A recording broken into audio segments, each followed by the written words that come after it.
सबसे पहले हम बात करेंगे कॉन्ट्रैक्ट फार्मिंग के बारे में। कॉन्ट्रैक्ट फार्मिंग का मतलब क्या होता है? अगर बहुत सिंपल लैंग्वेज में बोलें तो ये फार्मर्स और मार्केटिंग फर्म्स के बीच में एक एग्रीमेंट है। फार्मर्स और मार्केटिंग फर्म्स को स्पॉन्सर्स भी बुलाया जाता है। फार्मर्स और मार्केटिंग फर्म्स के बीच में एक एग्रीमेंट है, और एग्रीमेंट किस चीज़ को लेके है? एग्रीमेंट है for the production and supply of agricultural products at a pre determined price. और इसमें प्री डिटरमाइंड प्राइस बेहद इंपॉर्टेंट है।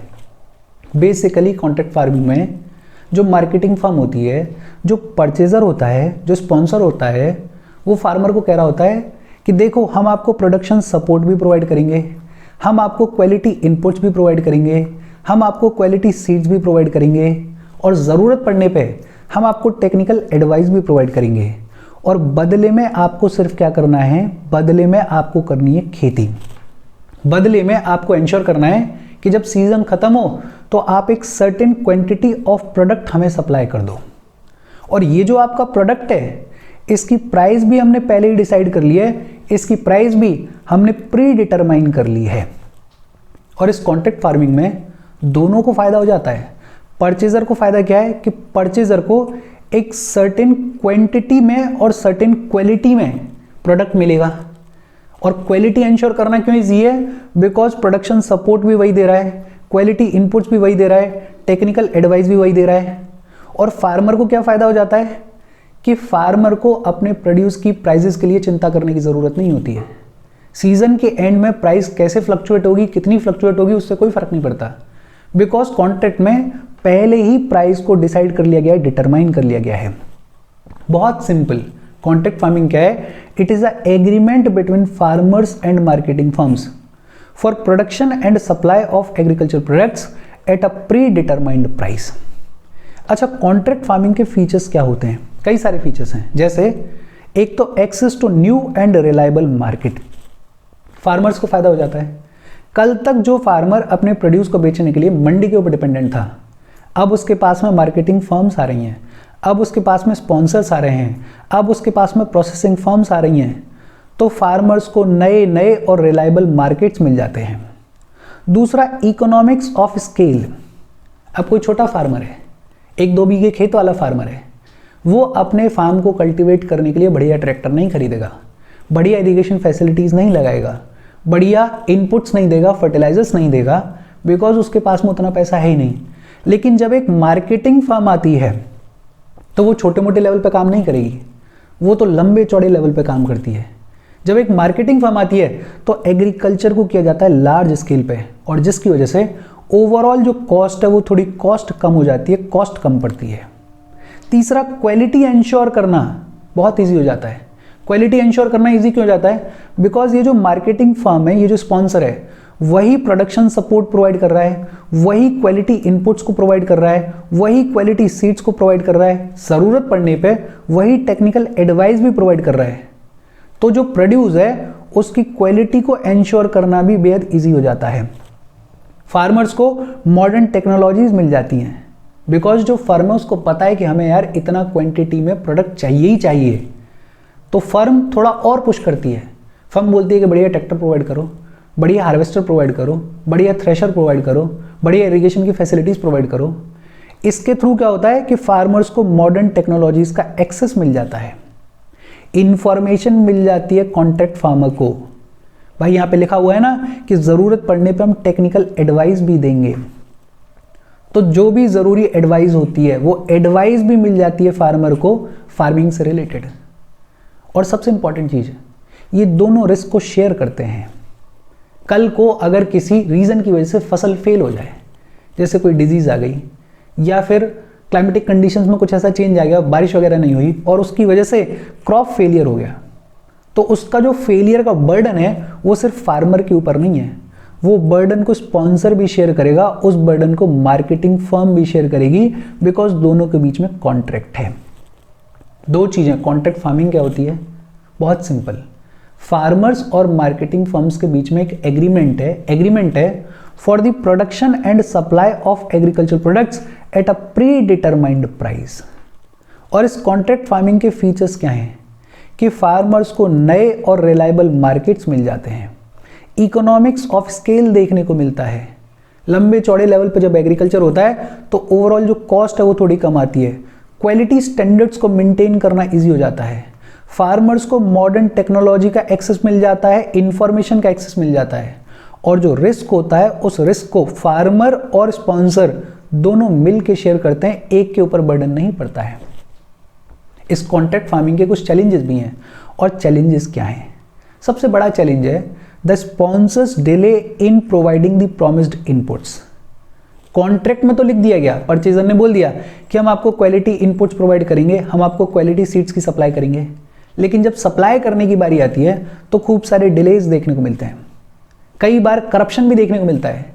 ये जो स्पॉन्सर्स होते हैं ये क्या करते हैं कि कॉन्ट्रैक्ट में तो लिख देंगे कि हम क्वालिटी सीड्स देंगे, लेकिन एक्चुअल में घटिया क्वालिटी के सीड्स की सप्लाई कर देंगे, और जो फार्मर होता है उसको बेचारे को इतनी नॉलेज नहीं है, वो फंस जाता है इनके ट्रैप में, और वो कल्टीवेशन करता है फिर इस घटिया क्वालिटी के सीड्स के थ्रू, और फिर जितना प्रोडक्शन आना चाहिए उतना प्रोडक्शन आता नहीं है। तो ये अपने आप में बड़ा चैलेंज है।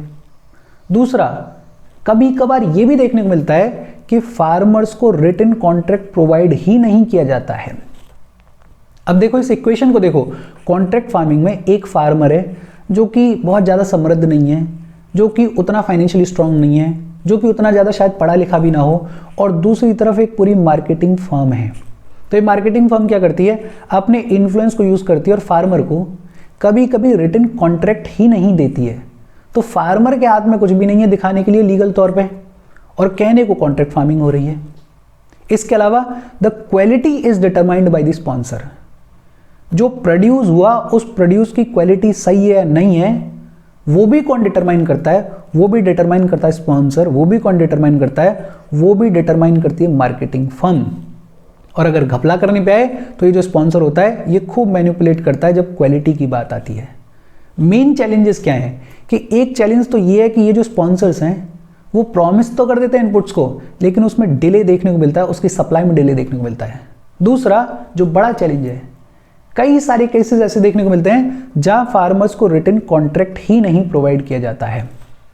तीसरा चैलेंज क्या है कि ये जो क्वालिटी है प्रोड्यूस की उसको डिटरमाइन करने की जिम्मेदारी किसकी है, स्पॉन्सर की है, और स्पॉन्सर इसको मैनिपुलेट कर सकता है। होपफुली ये सारी चीजें आपको समझ में आ रही होंगी। अब सवाल आता है कि इस कॉन्ट्रैक्ट फार्मिंग को रेगुलेट करने के लिए हमारे कंट्री में एग्जिस्टिंग स्ट्रक्चर क्या है। कॉन्ट्रैक्ट फार्मिंग को रेगुलेट किया जाता है under Indian contract act of 1872। एक चीज ये दिमाग में बिठा लो, कॉन्ट्रैक्ट फार्मिंग को रेगुलेट किया जाता है under Indian contract act of 1872। In fact अब तो ये भी बोल दिया जाए कि ये जो कॉन्ट्रैक्ट फार्मिंग है इसको रजिस्टर करवाना ही करवाना पड़ेगा इन दी एपीएमसी मंडीज। कुछ स्टेट्स ने बोला हुआ है कि एपीएमसी मंडीज में आपको अपने कॉन्ट्रैक्ट फार्मिंग को रजिस्टर करवाना ही करवाना पड़ेगा। लेकिन बहुत सारे इश्यूज भी हैं इससे रिलेटेड।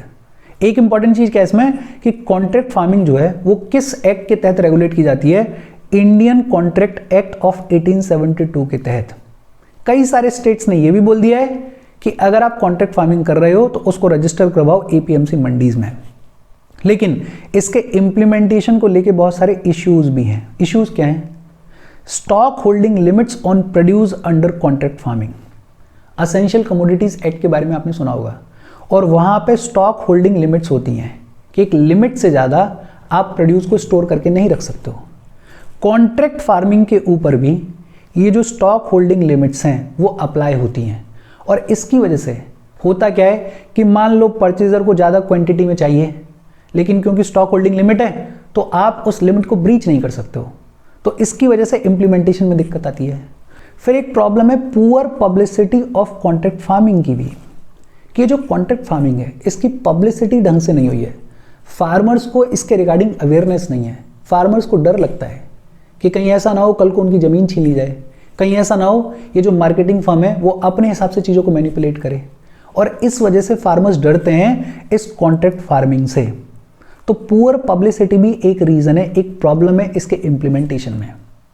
और बड़ा प्रॉब्लम कई सारे स्टेट्स में देखने को मिलता है कि स्टेट्स की जो एपीएमसी मंडीज हैं वो मार्केट फीस चार्ज करती हैं, और मार्केट फीस तब चार्ज करती हैं जब ये एपीएमसी मंडीज फैसिलिटीज प्रोवाइड नहीं कर रही हैं, ना मार्केटिंग फैसिलिटीज प्रोवाइड कर रही हैं, ना इंफ्रास्ट्रक्चर बढ़िया प्रोवाइड कर रही हैं। उसके बावजूद ये जो एपीएमसी मंडीज हैं वो मार्केट फीस को लिवाई कर रही हैं।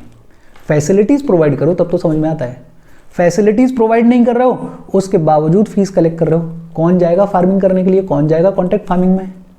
तो ये बड़े चैलेंजेस भी हैं इम्प्लीमेंटेशन के रास्ते में, और इन्हीं चैलेंजेस को ओवरकम करने के लिए मिनिस्ट्री ऑफ एग्रीकल्चर लेकर आई draft model contract farming act of 2018। कौन सा? Draft model contract farming act of 2018। ये एक्ट क्या कहता है इसके बारे में हम पढ़ेंगे, लेकिन उससे पहले जो बेसिक चीज़ें वो आपके दिमाग में बैठनी चाहिए। ये तो हमने रिवाइज कर ही लिया है कि कॉन्ट्रैक्ट फार्मिंग क्या होती है और फीचर्स क्या होते हैं। एग्जिस्टिंग रेगुलेटरी स्ट्रक्चर को और देख लेते हैं, जिसमें एक इंपॉर्टेंट चीज़ है कि ये जो कॉन्ट्रैक्ट फार्मिंग है इसको रेगुलेट किया जाता है under Indian contract act of 1872। Issues क्या हैं? स्टॉक होल्डिंग लिमिट्स एक बड़ा इशू है, दूसरा पुअर पब्लिसिटी वो भी बड़ा इशू है, तीसरा एपीएमसी मंडीज जो हैं वो मार्केट फीस को चार्ज करते हैं, और इसके सॉल्यूशन के तौर पर लाए गए draft model contract farming act of 2018 को। 2018 के एक्ट के बारे में बात करें उससे पहले वीडियो पे लाइक के बटन को दबा दो। लाइक दबाना ज़रूरी है, बिकॉज यूट्यूब ऐसे ही फंक्शन करता है, जब आप वीडियो पे लाइक के बटन को दबाते हो तो यूट्यूब वीडियो को कंसिडर करता है और थोड़ा सा पुश कर देता है, तो लाइक का बटन दबा दो। शेयर कर दो अपने सोशल मीडिया हैंडल्स पे, व्हाट्सएप वगैरह पे अपने फ्रेंड्स को, जो भी लोग इसमें इंटरेस्टेड हैं, इससे रिलेटेड पढ़ाई कर रहे हैं, उनको शेयर कर दो। और ये दोनों काम तो खुद से ही कर दिया करो, बिकॉज इसमें आपका कुछ जाता नहीं है, और ये दोनों चीज़ें चैनल की ग्रोथ के लिए बेहद इंपॉर्टेंट हैं।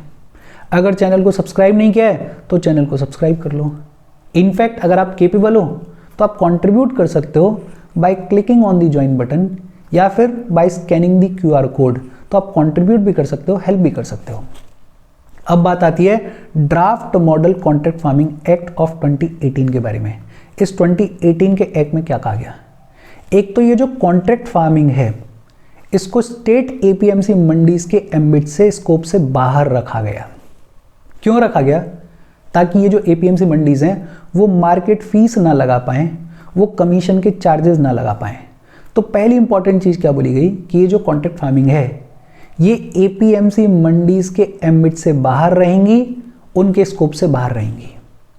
दूसरा बोला गया कि स्टेट लेवल पे contract farming promotion and facilitation authority को स्टैब्लिश किया जाएगा, और ये जो contract farming promotion and facilitation authority होगी ये एंश्योर करेगी कॉन्ट्रैक्ट फार्मिंग के इंप्लीमेंटेशन को।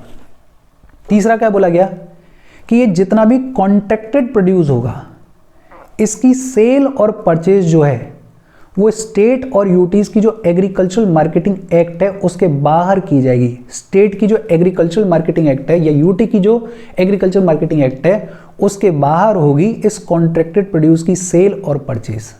दो तीन चीजें और बड़ी इंपॉर्टेंट चीजें हैं।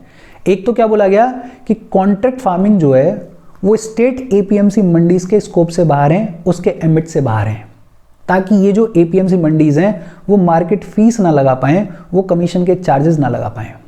दूसरा क्या बोला गया कि स्टेट लेवल पे एक contract farming promotion and facilitation authority को स्टैब्लिश किया जाएगा जो कि एंश्योर करेगी कॉन्ट्रैक्ट फार्मिंग के इंप्लीमेंटेशन को। तीसरा क्या बोला गया कि स्टेट और यूटीज में जो भी एग्रीकल्चरल मार्केटिंग एक्ट है उसके स्कोप से बाहर रखा जाएगा इस कॉन्ट्रैक्टेड प्रोड्यूस के सेल और परचेज को। चौथा क्या बोला गया कि जितने भी एग्रीमेंट्स होंगे कॉन्ट्रैक्ट फार्मिंग वाले उनको रजिस्टर करवाया जाएगा under district registering and agreement recording committee. तो हर एक डिस्ट्रिक्ट में एक district registering and agreement recording committee को स्टैब्लिश किया जाएगा, और ये जो कमेटी होगी ये रिस्पॉन्सिबल होगी कॉन्ट्रैक्ट फार्मिंग वाले कॉन्ट्रैक्ट्स को रजिस्टर करने के लिए। जो एग्रीकल्चरल प्रोड्यूस के ऊपर स्टॉक होल्डिंग की लिमिट्स थी वो कॉन्ट्रैक्ट फार्मिंग वाले प्रोड्यूस के ऊपर एप्लीकेबल नहीं होंगी, जो कि एक बड़ी समस्या थी। अगर कभी कोई प्रॉब्लम होगी तो पूरा वेल डिफाइंड एक रेजोल्यूशन प्लान भी तैयार किया गया इस 2018 के एक्ट में। स्टेट लेजिस्लेचर्स को यह परमिशन दे दी गई कि वो अगर चाहें तो वो भी कॉन्ट्रैक्ट फार्मिंग के ऊपर अपना लॉ लेकर आ सकते हैं, बिकॉज कॉन्ट्रैक्ट्स जो हैं वो कॉन्करेंट लिस्ट का हिस्सा हैं। और तीसरा, फार्मर्स को ये एंश्योर करवाया गया कि फार्मर की, प्रोड्यूसर की जो लैंड है उसका राइट, उसका टाइटल, उसकी ओनरशिप किसी भी सूरत में ट्रांसफर नहीं की जा सकती to the buyer. For example, कल को बायर बोले कि मैं तो एक परमानेंट स्ट्रक्चर बना रहा हूं आपके खेत के ऊपर ताकि जो क्वालिटी है वो इम्प्रूव हो जाए, ताकि जो प्रोडक्शन है वो इम्प्रूव हो जाए। तो ऐसा नहीं किया जा सकता, बिकॉज फार्मर्स इससे डरते हैं, बिकॉज उनको लगता है कि यार कल को आज तो बोल रहा है कि परमानेंट स्ट्रक्चर बना रहा हूँ और कल को हो सकता है इसी पे कब्जा कर ले, ये तो पावरफुल आदमी है। तो ऐसा नहीं हो सकता है। मॉडल एक्ट ऑफ 2018 में ऑलरेडी ये लिख दिया गया है। Draft model contract farming act of 2018 के फीचर्स क्या हैं? सबसे इंपॉर्टेंट चीज कि कॉन्ट्रैक्ट फार्मिंग को स्टेट एपीएमसी मंडीज के स्कोप से बाहर रखा गया है। दूसरा, स्टेट लेवल पे contract farming promotion and facilitation authority को स्टैब्लिश किया गया है, जो कि इंश्योर करेगी कॉन्ट्रैक्ट फार्मिंग के इंप्लीमेंटेशन को। तीसरा, स्टेट और यूटीज का जो भी एग्रीकल्चर मार्केटिंग एक्ट है उसके स्कोप से बाहर रखा गया है कॉन्ट्रैक्टेड प्रोड्यूस के सेल और परचेज को। हर एक डिस्ट्रिक्ट में एक district registering and agreement recording committee बनाई जाएगी, जो कि इन कॉन्ट्रैक्ट फार्मिंग वाले कॉन्ट्रैक्ट्स को रजिस्टर करेगी। एग्रीकल्चरल प्रोड्यूस के ऊपर जो स्टॉक होल्डिंग की लिमिट्स हैं वो कॉन्ट्रैक्टेड फार्मिंग वाले प्रोड्यूस के ऊपर एप्लीकेबल नहीं होंगी। पूरा बढ़िया रेजोल्यूशन प्लान भी बनाया गया है। स्टेट लेजिस्लेचर्स को परमिशन दी गई है कि वो अगर चाहें तो वो अपना कॉन्ट्रैक्ट फार्मिंग का लॉ लेकर आ सकते हैं, बिकॉज ये तो मॉडल लॉ है। और फार्मर्स को इंश्योर किया गया है कि उनकी जो जमीन है उसको किसी भी सूरत में ट्रांसफर नहीं किया जा सकता, उसकी ओनरशिप को ट्रांसफर नहीं किया जा सकता टू दी बायर्स। तो ये अपने आप में इंपॉर्टेंट एक्ट है। अच्छा, फिर साल 2020 में कुछ एग्रीकल्चरल रिफॉर्म्स किए गए और 3 फार्म लॉज लाए गए थे। इन 3 फार्म लॉज के ऊपर खूब सारा प्रोटेस्ट हुआ था। इनको ब्रीफली देख लेते हैं कि कौन से 3 फार्म लॉज थे और क्या कहते थे ये। पहले फार्म लॉ का नाम क्या था? Farmers empowerment and protection agreement of price assurance and farm services act of 2020। Farmers empowerment and protection agreement of price assurance and farm services act of 2020। और ये जो एक्ट है ये क्या कहने की कोशिश कर रहा था? ये कह रहा था कि ये जो सिस्टम ऑफ कॉन्ट्रैक्टेड फार्मिंग है इसमें फार्मर्स, इसमें स्पॉन्सर जो मार्केटिंग फर्म है वो, और तीसरा फार्म सर्विस प्रोवाइडर को भी इंक्लूड किया जा सकता है, जो कि थर्ड पार्टी होगा। पहले ये जो कॉन्ट्रैक्ट था वो कॉन्ट्रैक्ट किसके बारे में बात कर रहा था? फार्मर और स्पॉन्सर के बारे में। लेकिन ये जो एक्ट है, ये एक्ट क्या कह रहा था कि फार्मर को भी ले लो, स्पॉन्सर को भी ले लो और एक फार्म सर्विस प्रोवाइडर भी ले लो। भाई ये जो फार्म सर्विस प्रोवाइडर है उसको स्पेशलाइज्ड नॉलेज होगी एग्रीकल्चर की, तो वो फार्मर की मदद कर सकता है। तो कॉन्ट्रैक्ट फार्मिंग में इस फार्म सर्विस प्रोवाइडर को भी इंक्लूड करने की बात की जा रही थी। दूसरा बोला जा रहा था कि जितने भी एग्रीमेंट्स होंगे इनको इलेक्ट्रॉनिकली रजिस्टर किया जाएगा ताकि ट्रांसपेरेंसी आए, ताकि कोई घपला ना हो। ये जितने भी फार्मिंग एग्रीमेंट्स होंगे इनको सेंटर या स्टेट गवर्नमेंट की किसी स्कीम के तहत इंश्योरेंस और क्रेडिट इंस्ट्रूमेंट के साथ में भी लिंक किया जा सकता है, ताकि फार्मर को भी इंश्योरेंस मिल जाए। कल को अगर कुछ घपला हो, कुछ गड़बड़ हो, अगर कोई फेलियर हो, अगर कोई प्रोड्यूस में दिक्कत आए तो वहाँ पे इंश्योरेंस फैसिलिटी मिल जाए। पैसे की ज़रूरत हो तो क्रेडिट फैसिलिटी मिल जाए। साथ में एक में ये बोला गया कि इस एग्रीमेंट का मिनिमम पीरियड कितना हो सकता है? एक क्रॉपिंग सीजन या फिर एक प्रोडक्शन साइकिल, कि कम से कम एक क्रॉपिंग सीजन के लिए या एक प्रोडक्शन साइकिल के लिए आप एग्रीमेंट को साइन कर सकते हो। और मैक्सिमम कितना हो सकता है? मैक्सिमम हो सकता है 5 साल। मैक्सिमम कितना हो सकता है? मैक्सिमम हो सकता है 5 साल। साथ में एक में ये भी बोला गया कि फार्मर्स को रेम्यूनरेटिव प्राइस भी मिलेगी। उनके प्रोड्यूस के लिए फार्मर्स को रेम्यूनरेटिव प्राइस भी मिलेगी, मतलब फार्मर्स को किसी भी तरीके से घाटे में नहीं रखा जाएगा। प्रॉपर बात की गई कि अगर कोई डिस्प्यूट होगा तो उन डिस्प्यूट्स को किस तरीके से क्विकली रिजॉल्व किया जा सकता है। टाइम लिमिट्स प्रिस्क्राइब की गई, कॉन्सिलिएशन बोर्ड की बातचीत की गई, सब डिविजनल मजिस्ट्रेट के रोल के बारे में बातचीत की गई, अपीलेट अथॉरिटी के बारे में बातचीत की गई। अब क्योंकि इस एक्ट को रिपील कर दिया गया है, इन तीनों ही फार्म लॉज को रिपील कर दिया गया है, तो हम पूरा डिटेल में नहीं जा रहे हैं, अदरवाइज डिटेल में जाना चाहिए था। बट अब रिपील हो गए हैं तो मोटा मोटा बेसिक आइडिया हमें होना चाहिए कि तीनों फार्म लॉज क्या कह रहे थे, बट उतना डिटेलिंग में जाने की ज़रूरत नहीं है। साथ में यह भी बोला गया कि अगर कोई एग्रीमेंट को वायलेट करेगा तो उसको पिनलाइज किया जाएगा, उसको पनिश किया जाएगा। और इसमें कई सारे प्रोविजंस थे for protecting farmers land in case of recovery of dues, कि कल को कोई ऐसा पंगा फंस गया कि प्रोड्यूस बढ़िया नहीं हुआ, और जो मार्केटिंग फर्म है वो ये कह रही है कि आपके ऊपर मेरा ड्यू है, आपके ऊपर मेरी उधारी है, इस ड्यू को रिकवर करने के लिए मैं आपकी ज़मीन जब्त कर रहा हूँ, वो नहीं हो सकता है। फार्मर की लैंड की जो ओनरशिप है उसको ट्रांसफ़र नहीं किया जा सकता है। तो पहला एक्ट था, पहला फार्म लॉ था farmers empowerment and resolution agreement of price assurance and farm services act of 2020, जिसने मेनली फोकस किया कॉन्ट्रैक्ट फार्मिंग के ऊपर और कॉन्ट्रैक्ट फार्मिंग में रिफॉर्म्स के ऊपर। दूसरा था farmers produce trade and commerce promotion and facilitation act of 2020। क्या नाम था? Farmers produce trade and commerce promotion and facilitation act of 2020। और इस एक्ट के थ्रू एक system of sale and purchase create किया जा रहा था for agricultural commodities outside the APMC mandis. APMC mandis के बाहर एग्रीकल्चरल कमोडिटीज को खरीदा और बेचा जा सकता है, उसका एक सिस्टम क्रिएट किया जा रहा था।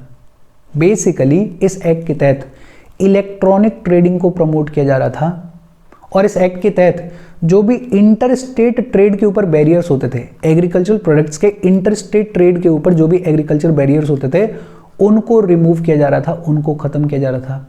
और इसी के अगेंस्ट में बहुत सारे तगड़े प्रोटेस्ट चल रहे थे कि एपीएमसी मंडीज कम से कम अश्योर्ड प्राइसेस देते हैं हमें, ये देते हैं, वो देते हैं, और ये नहीं होना चाहिए। इस पे तो खूब ही सारा प्रोटेस्ट चला।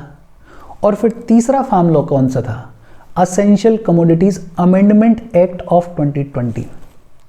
Essential commodities amendment act of 2020, इसके अंदर 6 कमोडिटीज, कौन कौन सी 6 कमोडिटीज? एक सीरियल्स, दूसरा पल्सेस, तीसरा ऑनियन, चौथा पोटैटोज, पांचवा एडिबल ऑयल्स और छठवा ऑयल सीड्स। इनको असेंशियल कमोडिटीज की लिस्ट से निकाल दिया गया था, इनको असेंशियल कमोडिटीज से लिस्ट से हटा दिया गया था। बट हाँ, एक्सेप्शन भी दिया गया था कि अगर वॉर होगा, अगर फेमाइंस आ जाएंगे, अगर कभी नेचुरल कैलेमिटी आएगी या कभी एक्स्ट्रा ऑर्डिनरी प्राइस राइज होगा, तो ये जो हटाया गया है, ये जो डीलिस्टिंग की गई है इन 6 कमोडिटीज़ की, उनके ऊपर वापस से असेंशियल कमोडिटीज़ वाले प्रोविजंस को अप्लाई किया जा सकता है। बेसिकली इस एक्ट के थ्रू क्या करने की कोशिश की जा रही थी? एक तो ये जो स्टॉक होल्डिंग लिमिट्स थी एग्रीकल्चर प्रोड्यूस के ऊपर, उनको कम करने की कोशिश की जा रही थी, उनको हटाने की कोशिश की जा रही थी। दूसरा, खूब सारी ब्लैक मार्केटिंग होती थी असेंशियल कमोडिटीज़ की।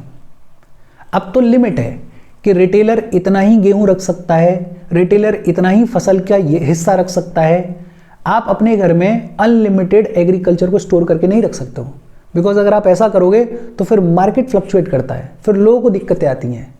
तो असेंशियल कमोडिटीज एक्ट में एक स्टॉक लिमिट है, स्टॉक होल्डिंग की लिमिट है, लेकिन इस एक्ट के थ्रू स्टॉक होल्डिंग की लिमिट को रिमूव किया जा रहा था इन 6 कमोडिटीज के लिए। और साथ में घपला बहुत होता है इसमें कि लोग स्टॉक को होल्ड कर लेते हैं, उसकी वजह से प्राइसेस फ्लक्चुएट होते हैं, और प्राइसेस फ्लक्चुएट होते हैं तो फिर जो भी एसेंशियल कमोडिटीज होती हैं उनकी ब्लैक मार्केटिंग की जाती है। तो उस ब्लैक मार्केटिंग को भी कर्व करने की कोशिश की जा रही थी इस तीसरे एक्ट के थ्रू। लेकिन हमें यह पता है कि इन तीनों ही फार्म लॉज के अगेंस्ट में खूब लंबे चौड़े प्रोटेस्ट हुए थे, और फाइनली सरकार लेकर आई farm laws repeal bill of 2021, और इन तीनों फार्म लॉज को विड्रॉ कर दिया गया, इन तीनों फार्म लॉज को वापस ले लिया गया।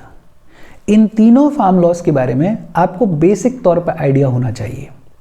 In detail line by line पढ़ने की जरूरत नहीं है, लेकिन आप कम से कम इतना तो समझ लो कि पहला वाला असेंशियली डील कर रहा था कॉन्ट्रैक्ट फार्मिंग से, दूसरा वाला असेंशियली डील कर रहा था एक ऐसा सिस्टम क्रिएट करने के लिए कि एपीएमसी मंडीज के बाहर एग्रीकल्चरल कमोडिटीज को खरीदा और बेचा जा सके, और तीसरा बात कर रहा था कि कुछ कमोडिटीज, 6 कमोडिटीज ऐसी हैं जिनको हम असेंशियल कमोडिटीज की लिस्ट से हटा रहे हैं, उनको डीलिस्ट कर रहे हैं, ताकि उनके ऊपर जो स्टॉक होल्डिंग की लिमिट्स हैं उनको रिमूव किया जा सके। लेकिन सक्सेसफुल नहीं हो पाई सरकार को भी लगा कि यार कोऑर्डिनेशन से चीज़ें हो तो ज़्यादा बेहतर है, तो अल्टीमेटली सरकार ने इन तीनों फार्म लॉज को रिपील कर दिया।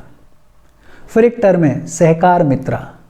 सहकार मित्रा 2020 में लॉन्च किया गया, मिनिस्ट्री ऑफ एग्रीकल्चर ने इसको लॉन्च किया।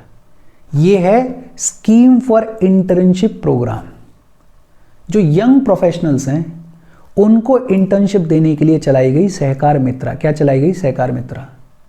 और इस इनिशिएटिव को कौन लेकर आया? National cooperative development corporation. कौन लेकर आया? National cooperative development corporation. इसके तहत इंटर्नशिप प्रोवाइड की जाती है 4 महीने की। कितने महीने की? 4 महीने की। एलिजिबल कौन है?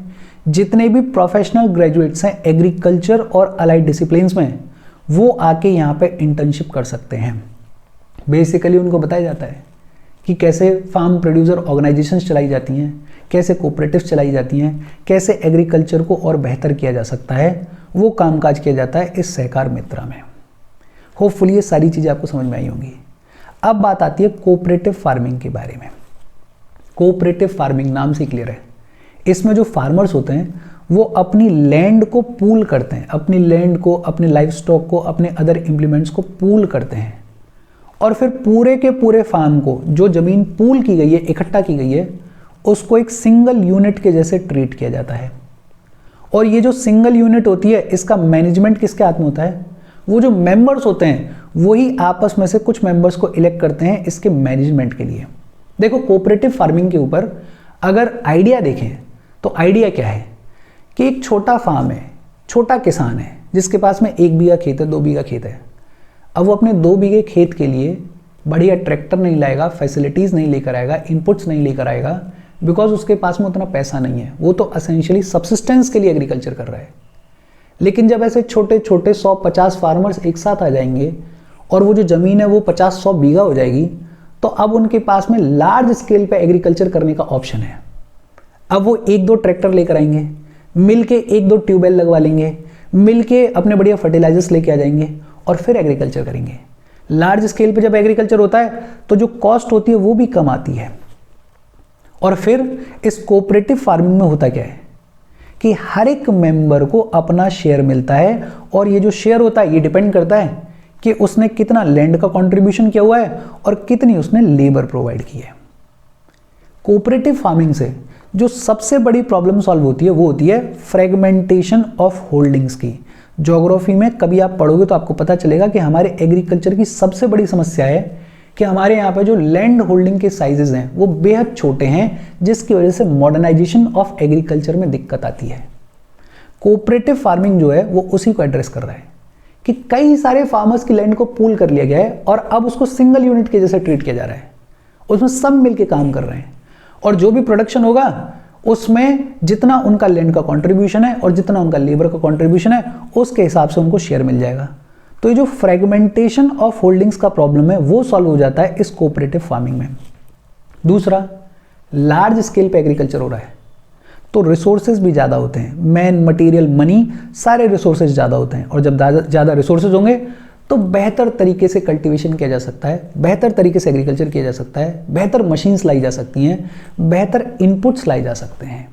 फिर कुछ टर्म्स हैं, फार्म प्रोड्यूसर ऑर्गेनाइजेशन, इनके बारे में ऑलरेडी हमने पढ़ा हुआ है। फार्म प्रोड्यूसर ऑर्गेनाइजेशन क्या होती है? ये एग्रीकल्चर कोऑपरेटिव होती है जिसमें बहुत सारे छोटे छोटे फार्मर्स ज्वाइन करते हैं और वर्क करते हैं एज अ कोऑपरेटिव। हमने पहले भी इसके बारे में बात की है। फार्म प्रोड्यूसर कंपनी क्या होती है? ये बेसिकली एक हाइब्रिड मॉडल है जिसमें कोऑपरेटिव सोसाइटी और जो प्राइवेट लिमिटेड कंपनीज हैं वो मिलकर काम करते हैं एग्रीकल्चर के बेटरमेंट के लिए। फिर हमने बात की थी नेशनल कोऑपरेटिव पॉलिसी के बारे में। ये नेशनल कोऑपरेटिव पॉलिसी क्यों लाई जा रही है? इंडिया में ग्रास रूट लेवल पे ये जो कोऑपरेटिव मूवमेंट है इसको और ज़्यादा मजबूत करने के लिए लाई जा रही है नेशनल कोऑपरेटिव पॉलिसी। और कोऑपरेटिव सोसाइटी जो है वो स्टेट सब्जेक्ट है तो स्टेट्स का बड़ा इंपॉर्टेंट रोल है इसमें। तो इन सभी चीज़ों के बारे में तो ऑलरेडी हमने पढ़ा हुआ है। अब सवाल आता है मैकेनाइजेशन ऑफ एग्रीकल्चर। देखो, एग्रीकल्चर में अगर ट्रू सेंस में हमें प्रोडक्शन को इम्प्रूव करना है, प्रोडक्टिविटी को इम्प्रूव करना है, तो इनपुट्स की अपनी इंपॉर्टेंस है, मॉडर्न टेक्नोलॉजीज़ की अपनी इंपॉर्टेंस है, लेकिन मैकेनाइजेशन की अपनी इंपॉर्टेंस है। अगर आप बढ़िया ट्रैक्टर नहीं ला पा रहे हो, अगर आप मॉडर्न इरिगेशन की फैसिलिटीज़ नहीं ला पा रहे हो, अगर आप बढ़िया मशीन्स नहीं ला पा रहे हो, अगर आप बढ़िया थ्रेशर नहीं ला पा रहे हो, अगर आप बढ़िया हार्वेस्टर नहीं ला पा रहे हो, अगर आप बढ़िया मशीन नहीं लेकर आ पा रहे हो सीड्स को सो करने के लिए, तो आपका एग्रीकल्चर ट्रू सेंस में प्रोडक्टिव नहीं होगा। तो ये जो मैकेनाइजेशन ऑफ एग्रीकल्चर है इसकी अपनी इंपॉर्टेंस है और मैकेनाइजेशन ऑफ एग्रीकल्चर 4 लेवल्स पे किया जा सकता है। पहला तो सीड बेड प्रिपरेशन के टाइम पे जो जमीन तैयार की जाती है बीज को बोने के लिए, वहां पे मशीन्स का बड़ा इंपॉर्टेंट रोल होता है, वहां पे मैकेनाइजेशन किया जा सकता है। दूसरा, सोइंग एंड प्लांटेशन के टाइम पे जब सीड को एक्चुअल में बोया जाता है।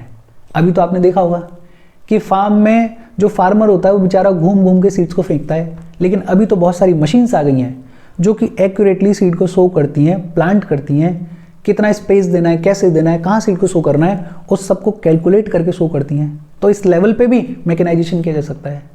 तीसरा, during weeding and plant protection. आपका खेत खाली रह गया, अब उस खेत में बहुत सारे वीड्स उगाएंगे, बहुत सारी घास वगैरह उगाएगी, उसको साफ करने में, उसको क्लियर आउट करने में, उसको प्रिपेयर करने में फार्मर को बड़ा टाइम लगता है। लेकिन अब इसके लिए भी मशीन्स हैं और वो मशीन्स कंट्रीब्यूट कर सकती हैं वीडिंग में, प्लांट प्रोटेक्शन में, इसको हटाने में, क्लियर आउट करने में। चौथा, ड्यूरिंग हार्वेस्ट एंड थ्रेसिंग। जब पेड़ को काटने की बारी आ रही है, जब फसल को काटने की बारी आ रही है, तो बढ़िया हार्वेस्टर हो, बढ़िया थ्रेशिंग की मशीन हो। थ्रेशिंग बेसिकली क्या होता है कि आपने फसल काटी, उस फसल में से आपको जो दाना निकालना है, ग्रेन निकालना है, उसको बोलते हैं थ्रेशिंग। तो बेसिकली हमें ऑन फार्म और पोस्ट हार्वेस्ट मैनेजमेंट में खूब सारा इंफ्रास्ट्रक्चर डेवलप करना है। पोस्ट हार्वेस्ट भी बड़ा इंपॉर्टेंट रोल है, जैसे बढ़िया ट्रांसपोर्ट का नेटवर्क हो, जैसे बढ़िया मार्केट हो, जैसे बढ़िया फार्मर्स को प्राइस मिले। हमें दोनों लेवल्स पे काम करना है और इन दोनों लेवल्स पे अगर हम मैकेनाइजेशन ऑफ एग्रीकल्चर करेंगे तो हमारा जो एग्रीकल्चर का प्रोडक्शन है और प्रोडक्टिविटी है वो फॉर श्योर इंक्रीज होगी, वो फॉर श्योर इंप्रूव होगी। और फार्म मैकेनाइजेशन के फायदे क्या हो सकते हैं? Effective use and savings of inputs. आप इफेक्टिवली, अच्छे से अपने इनपुट्स को यूज कर सकते हो। जैसे इसका सबसे बड़ा एग्जांपल है इरिगेशन।